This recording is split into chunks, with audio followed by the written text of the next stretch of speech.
Hey everyone, welcome back. Thanks for checking out what we're doing today. I had a quick recipe for ribs that I wanted to share with you for Memorial Day. If you're watching this after Memorial Day, since it's coming up pretty quick, you know, obviously use it 4th of July or any other amazing summer weekend.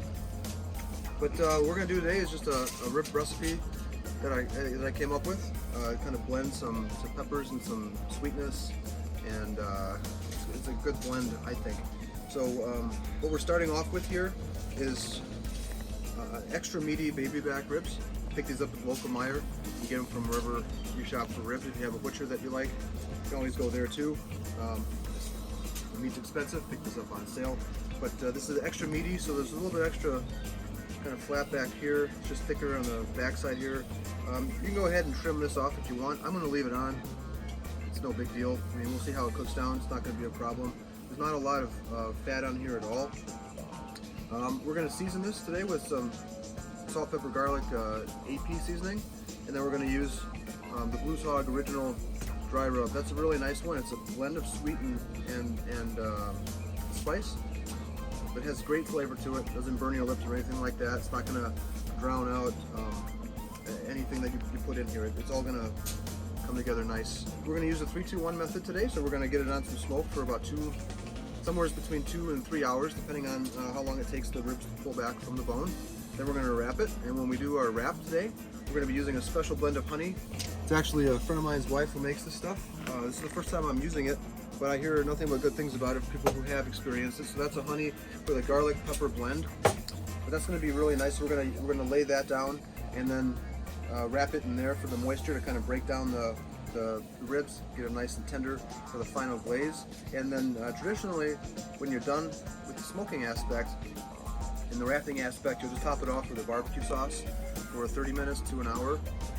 That's the one. So we'll wrap it for about 2 hours, and that your time will vary based on your cooker. Sometimes it's 1.5 hours. It's never really over 2 hours, but you just kind of eyeball it, open it up a little bit towards that 1.5 hour just to check it out, make sure you're not disintegrating everything so it just falls apart on you. And then instead of using our barbecue sauce, we're going to go back with some of this glaze. So this is from Terrapin Ridge Farms. We're going to try something different with that. So it's not going to be, real thick sauce. It's just going to be a glaze that we'll heat that up. Once we're done with the wrap, we'll put that in there for a little bit and get it hot, cover it up, and then see how long it takes. And that's how we're going to finish these off. So first things first with ribs, the back side here, this whole white area, this is the membrane. You can use your fingers like this. It is awfully slippery. You can get a spoon or a dull knife under there to get it started. Once it gets started though, it usually pulls off pretty nice and easy. There we go. Just take your time with it, and you shouldn't tear it too badly. There we go. Yeah, you don't want it. It's not going to cook down. It's not like the fat in there is going to cook down and create some flavor and some tenderness. This is just junk. So back and clean up however much that you want. And there's a trick to that if you've not done this before. You can always use paper toweling. So this is going to be wet and slippery, the membrane. So if you want to just grab it with some paper toweling, pull that back, you won't have to worry about it. Today it worked out nice for me. Let's trim up some of this. If you're going to be doing a kind of competition, that's when you'll get people that square up the ribs. So we'll cut off things and make it fit in a certain package. We're not really doing that today. I don't care for this. This is like a chunk of hard fat over here. So we'll just get that off. Now the hard fat is different than the soft fat. The hard fat doesn't really break down and render like the soft fat will. So this is all soft fat, and trim some of that out, but it's not as pertinent as the hard fat. Try to get that off if you can. It's coming up against the bone, so we'll just leave it. Alright, so I just start on the back. I do put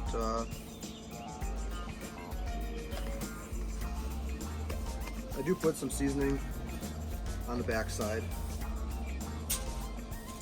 even though we don't eat it, because now that the membrane's off, it is going to absorb to the bottom. So I start with the salt and pepper blend. And you don't have to use salt, pepper, garlic. You can use whatever you want for your initial flavor. If you're going to be doing a combination of sweet and spicy, you can do that. Start with the sweet and the spice, or vice versa, depending on what you want to get flavor first. Don't forget the sides. You want to make sure you get the edges of your ribs as well. It's easy to miss. Okay.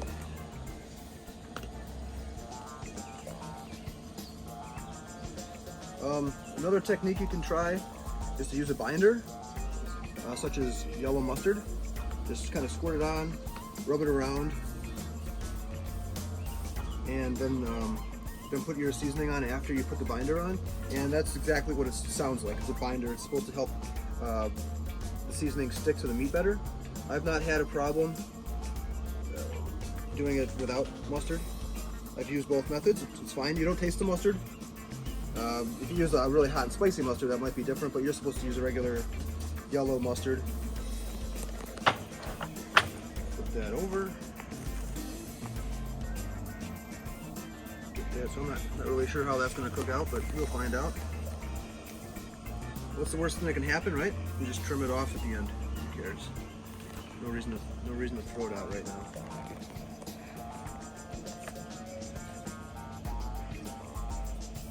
You just want to stay a couple inches above the meat when you're putting your seasoning on.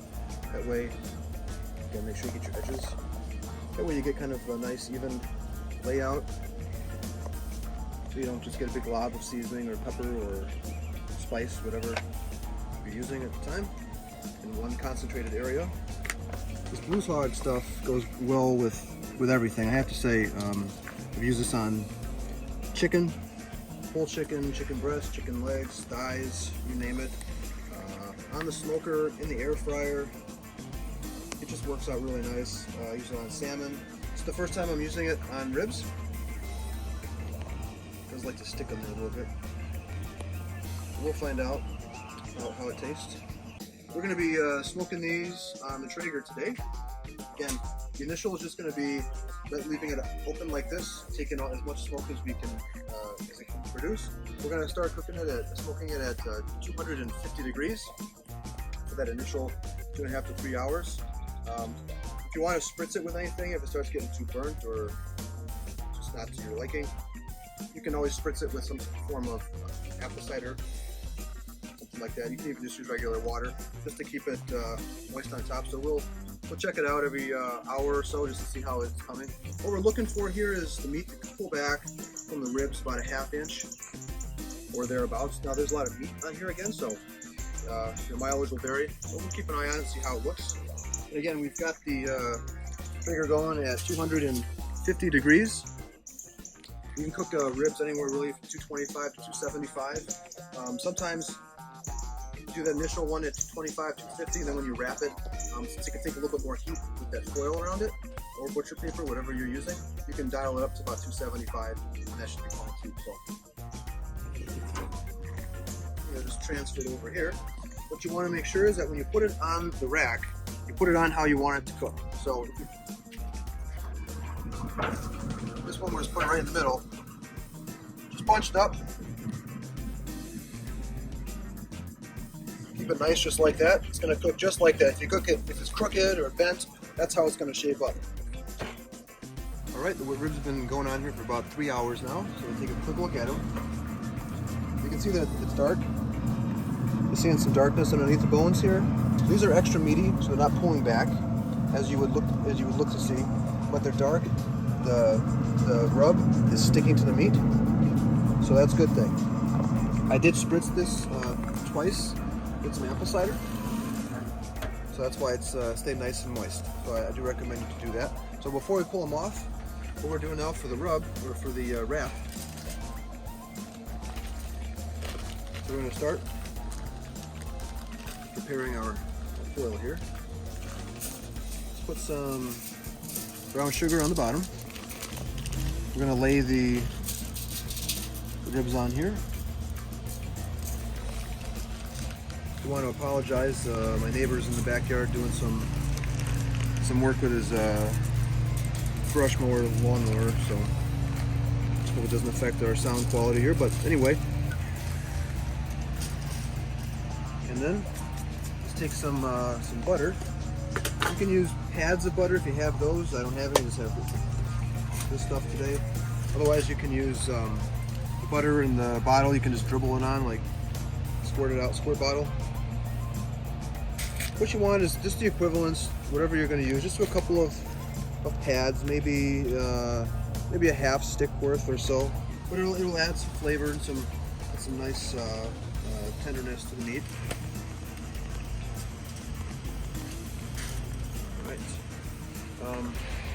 So we're going to finish this off with some honey. What we are using today is garlic pepper honey. So a friend of mine, his wife makes this. She raises bees. She doesn't sell this in the store. She sells it at fairs and festivals, things along those lines. And so what's in here is some garlic and a variety of peppers. I don't know the proprietary blend that she uses, so I can't share that. But you know, looking at it, there's definitely flavored, some good flavor in here. I don't believe you need the insides to come onto the meat, just the honey itself. The honey should absorb all that flavor, so that's what we're going to do. So we're just going to pull the meat out. We're going to put it down. I want to actually drizzle the honey onto the meat itself, and then flip it over into the bottom area here. So.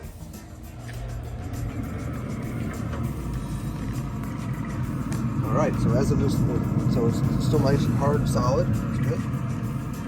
Still flexible.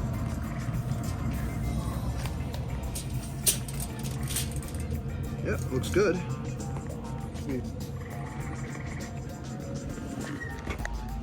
Should be a good bit of natural moisture in these ribs because of the spritzing of the apple cider.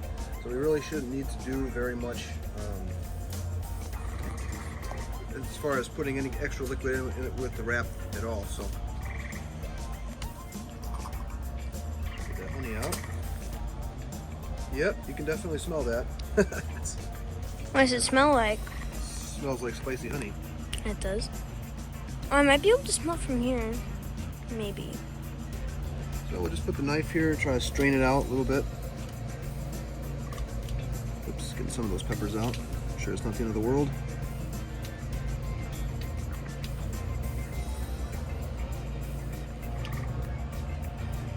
You're getting a lot of peppers out, Dad.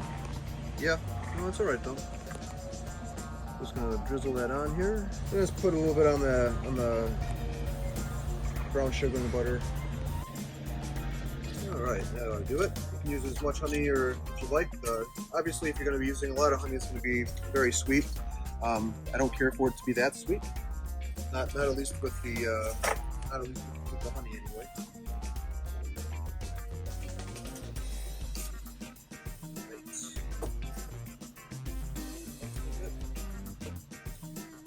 Okay, I'm just going to take these ribs, flip them over backwards here.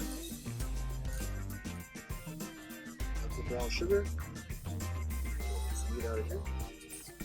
Backwards.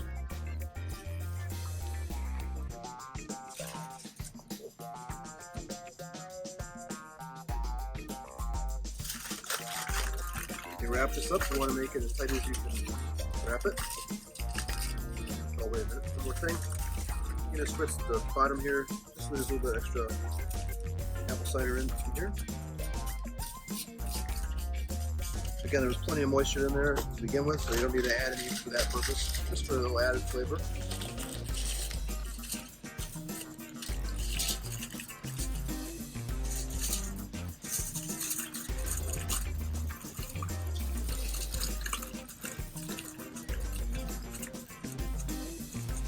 Tap that in nice and tight.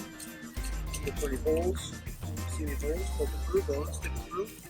We're going to go back on the smoker, meat side down.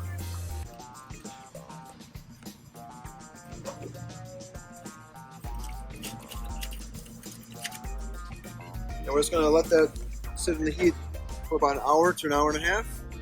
Come back, check it out, and we're going to look for the bones on the top part to be pulling out of the bottom of the rib. So 202 degrees is the temperature you're trying to hit-ish. So See where we are in about an hour, a little over that. All right, we're right at that 1.5 hour mark. Got my green gloves on. This is going to be hot, so just in case we're going to be flipping it out. Check it out here. I did, as I mentioned earlier, I was going to throw in some of this the glaze. So this is that cherry rosemary glaze. Should be really nice and hot. You never want to put cold sauce on meat. So some steamy stuff there. It smells delicious. Yep. All right, so you can see for yourself what's in here. So you can see good. yeah, it does. See the bones are starting to come out a little bit. So that's good. That's where we want it to be. So since this is so hot, we're just going to pull it back. Start to fold this under a little bit, and then just roll this out onto the smoker. Oh, I'm trying to pull it apart. We'll lose all the heat in our smoker in the process. There we go. Yeah, that looks really beautiful.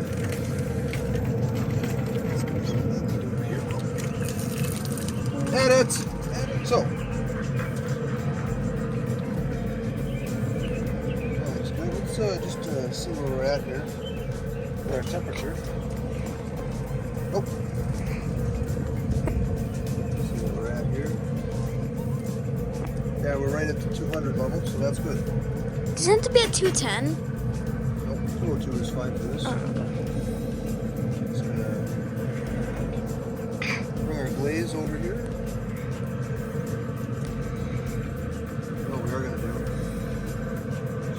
I smell the cherry now. Yeah, it smells pretty good.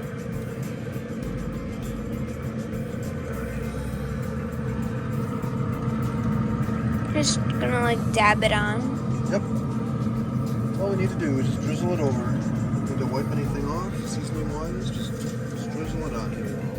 We are at temperature, so we only really have to let this cook on here until the glaze is set. So it could be 10 minutes, it could be 15 minutes, but you shouldn't need to leave it on there for a full 30 or anything like that. The edges, of course.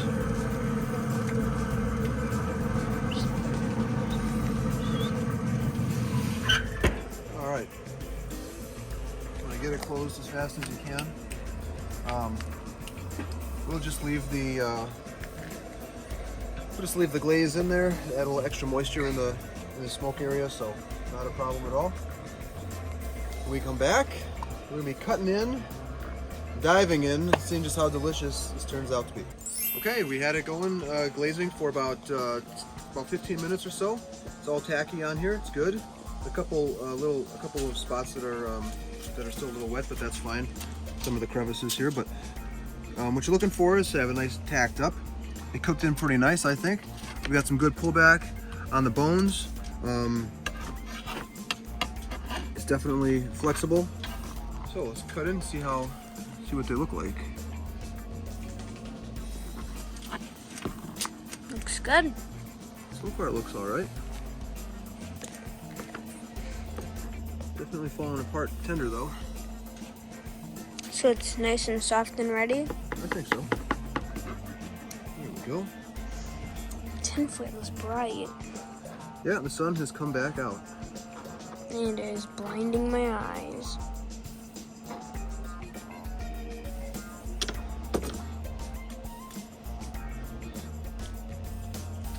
How does that look? All right, so you can see the pink smoke ring on the outside. Comes out pretty nice. Nice and soft. There's plenty of juice in here. All right. We'll see how it tastes. See if I can taste the honey.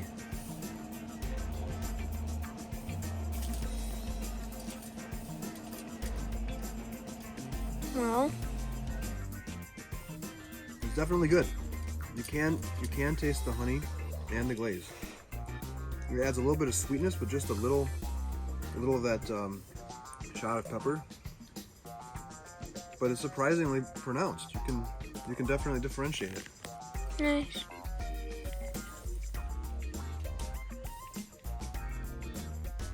You can see how the bone, nice and clean. Meat comes right off it, but it's not falling off it. That's how ribs should be. That's nice. Yep. Got to share it with our camera girl.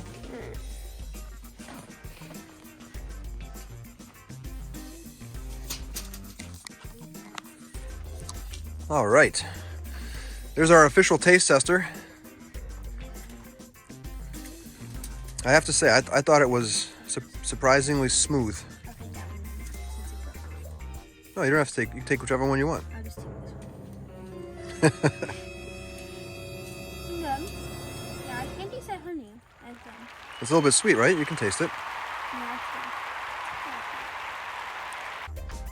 Even with the seasonings and the tart cherry glaze, it's not. It doesn't. It's not a lot of spice. It doesn't have a lot of kick to it. It's more of a smooth, sweet, flavorful result. Yeah. See how much juice is in that? On that side. No, I think it looks nice. Yeah. I like that.